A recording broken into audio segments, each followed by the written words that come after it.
Je regardais un téléfilm pourri sur la 6, c'était un truc bizarre, un truc un peu policier, et tout se résolvait parce que le mec, il y arrivait à se souvenir grâce à l'hypnose d'une agression de quand il était petit. Et en fait, il y a plein de films comme ça où vous vous faites agresser, puis vous oubliez complètement l'agression, vous continuez votre vie et tout se résout dans votre vie avec un thérapeute qui va retrouver le souvenir. Et on retrouve ça dans les films, mais aussi dans plein de thérapies où des gens disent qu'il faut aller chercher des souvenirs de viols cachés. Mais c'est quoi ces thérapies? C'est quoi le principe? Et est-ce que c'est pas de la grosse connerie?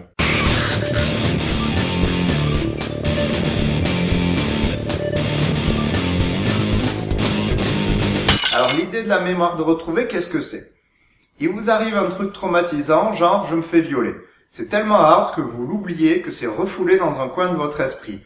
Vous continuez votre vie tranquillou, enfin pas si tranquillou que ça, puisque les thérapeutes disent que ça influence votre vie. Par contre, il n'y a aucun consensus sur comment ça influence votre vie. J'ai essayé de lire leurs livres, mais ça part dans tous les sens. Tout ça jusqu'à quand on utilise une méthode spéciale pour nous faire retrouver la mémoire, ou que celle-ci elle ressurgisse d'un coup à cause d'un événement. Alors la question du jour c'est, est-ce qu'il y a des événements hardcore dont on se souvient plus du tout?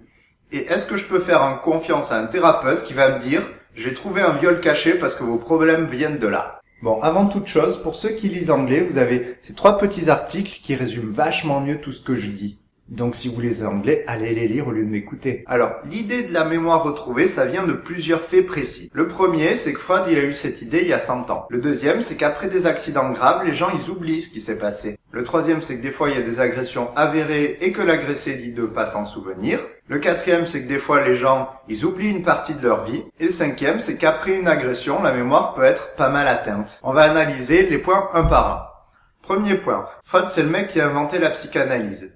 Il voyait ses patients et il a inventé la théorie de la séduction. C'est-à-dire que des gens se faisaient séduire quand ils étaient petits, que ça les traumatisait, qu'ils l'oubliaient et que ça pourrissait leur vie par la suite. Mais à un moment, il s'est dit quand même, c'est bizarre qu'il y ait autant de cas d'inceste à chaque fois. Et donc, il a fait évoluer sa théorie. Ce ne sont pas les souvenirs qui sont refoulés, mais des fantasmes et des pulsions. Comme le fameux complexe d'Oedipe, où on a envie de sauter son père ou sa mère. Donc, selon Freud, on n'oublie pas des souvenirs traumatisants. Ce qu'on refoule, c'est des fantasmes avant même d'en avoir conscience. Donc, ça justifie pas les théories là-dessus. Deuxième point, oui, c'est vrai. Après un accident, des gens oublient l'accident ou ce qui s'est passé avant ou après. C'est tout à fait vrai. Un événement traumatisant comme un accident de voiture peut être oublié. Sauf que, maintenant on connaît un peu les bases biologiques de la mémoire et que l'atteinte de certaines zones entraîne des pertes de mémoire. C'est donc pas rare qu'après un trauma crânien, la mémoire déconne. Rien à voir donc avec un refoulement du traumatisme. Quand les zones de la mémoire pètent, la mémoire pète. C'est la même chose pour nos souvenirs avant de quand on était petit, avant les 3-4 ans. C'est juste que les zones de la mémoire de notre vie passée étaient pas très développées et donc on s'en souvient pas quand on est petit. Il y a des thérapeutes de la mémoire qui prennent en exemple ces 2 mômes qui ont vu leurs copains mourir foudroyés et ils ont oublié cet instant. Ce que les thérapeutes de la mémoire retrouvée oublient de nous dire, c'est que eux aussi avaient été foudroyés et que du coup, il y avait eu des lésions cérébrales qui expliquent l'oubli. Le troisième point, qui est un argument des thérapeutes de la mémoire retrouvée, c'est que dans des études sur les victimes, il y a des gens dont on est certain qui se sont fait agresser, mais qui disent ne pas s'en souvenir. Sauf que dans les autres études qui ont poussé un peu plus loin la question, quand on leur demandait pourquoi ils disent ne pas s'en souvenir alors que c'est avéré, ils répondent juste « je n'avais pas envie de parler de ça à un étranger ». Je n'avais pas envie de me rappeler de quelque chose d'aussi horrible. Ils citent alors des études qui font pas la différence entre j'ai oublié et je veux pas vous en parler. Le quatrième point fait référence à ce qu'on appelle l'amnésie psychogène. C'est le fait de perdre des souvenirs sans cause organique. Tout d'un coup, une personne oublie une partie de sa vie. C'est un argument alors des thérapeutes de la mémoire. Il s'est sûrement passé un truc traumatisant dans cette période. Sauf que les études sur l'amnésie psychogène montrent que l'événement déclencheur est un choc, pas un événement comme un viol ou une agression mortelle, ça peut être genre un choc amoureux ou une séparation, que la personne, elle perd son identité, c'est-à-dire qu'elle oublie tout ce qu'elle est et tout ce qui s'est passé avant le choc, et qu'en général, la mémoire revient toute seule au bout de quelques semaines, sans thérapie spécifique, donc rien à voir avec ce que décrivent les thérapeutes de la mémoire retrouvée. Cinquième point, la mémoire flanche quand on se fait agresser. Quand on est en danger, il arrive que le cerveau y craque une pilule et passe dans ce qu'on appelle un état dissociatif. C'est un état où votre perception, votre identité ou votre conscience peut être altérée.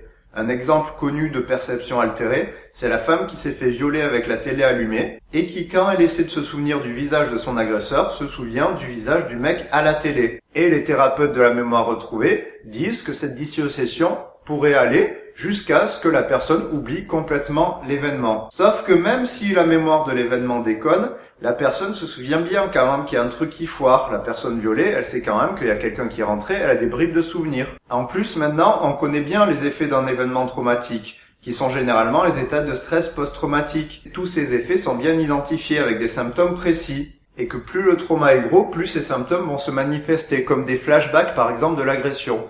Donc elle aura peut-être oublié le visage de son agresseur, mais elle aura des flashs de l'agression. Et qu'en plus, pour le stress post-traumatique, les thérapies conseillées ne vont pas chercher des événements soi-disant refoulés, mais vont faire avec ce qu'il y a, parce que ça suffit largement. Alors oui, dans la thérapie, il y a des souvenirs qui vont revenir, mais de la même façon que des souvenirs reviennent quand vous racontez votre dernière soirée, et que les souvenirs reviennent petit à petit, au fur et à mesure que vous racontez l'histoire. Et ce que montrent la plupart des études, c'est que plus le trauma est gros, plus il y a de chances que ça revienne en termes de flashback et de cauchemar plutôt que d'être oublié dans une partie de votre cerveau. Donc, toujours rien à voir avec le trip de la mémoire retrouvée, même si ça y ressemble un peu plus. Du coup, est-ce qu'aller chercher un viol dans votre enfance, ça va vous aider? Ben non, pas plus, parce qu'on n'a toujours pas de preuve que vous puissiez avoir refoulé. Et en fait, les études que citent les thérapeutes de la mémoire retrouvée sont en fait des études soit basées sur des théories périmées, soit des études où le phénomène psychologique est mal compris. Et certains auteurs de la mémoire retrouvée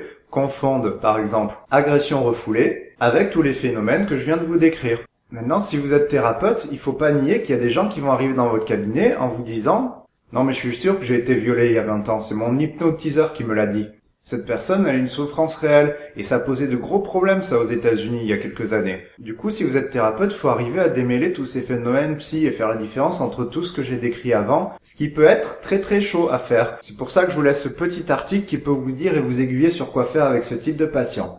Bien entendu, en cherchant d'abord s'il n'y a pas un état de stress post-traumatique, sachant que même si ces patients ont été flingués par un trauma, ça se soigne pas en cherchant les souvenirs oubliés. Maintenant, libre à vous de suivre votre thérapeute qui va chercher des viols oubliés. Au moins, vous êtes informé. Bonne nuit.